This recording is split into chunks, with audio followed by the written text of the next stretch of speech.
naomba univumilie rafiki yangu. Nimeenda kwenye kikoba nikifikiri kwamba naenda kukopa huko nikuletee, lakini nimekosa mwenyewe huko ninadaiwa. Nivumilie tu nikuletee mwezi wa 3 rafiki yangu. Aya, asante.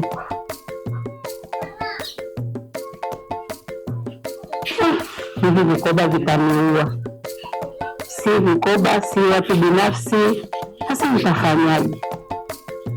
Nitolea wapi hela?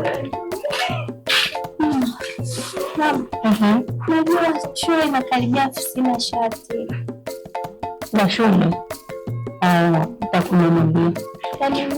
Nitakununulia, usiwazi.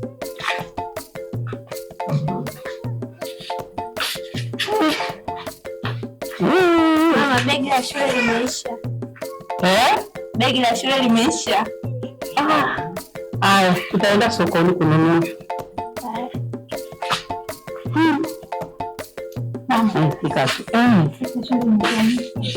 Shati.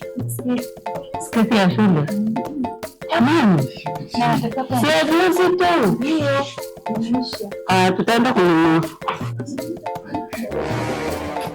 Mama, na upungufu wa nguo za ndani, nikienda shule na vaa vichache.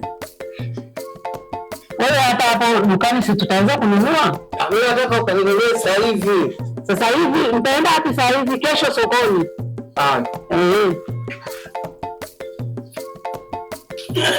Kweli. Kuzaa kazi. Mama, unajua zile juisi za mwalimu nilikunywa juzi, ile kipindi nipo shule, ananidai hela 10,000, nataka niende nayo. Sasa ndio unasababisha matatizo shuleni. Lakini utanipa hela? Nitakupa.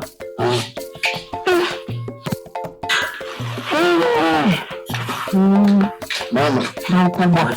Changu ya chakula shuleni. Meisha? Meisha. Tawasiliana na mwalimu. Mama, suala limechemka. Utapeleka pale kwa fundi baadaye. Baadaye.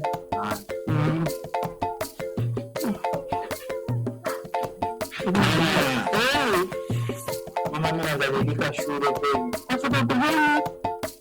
Ile ambayo nilikwambia nadaiwa ya ada na sasa hivi Januari ameniambia nikienda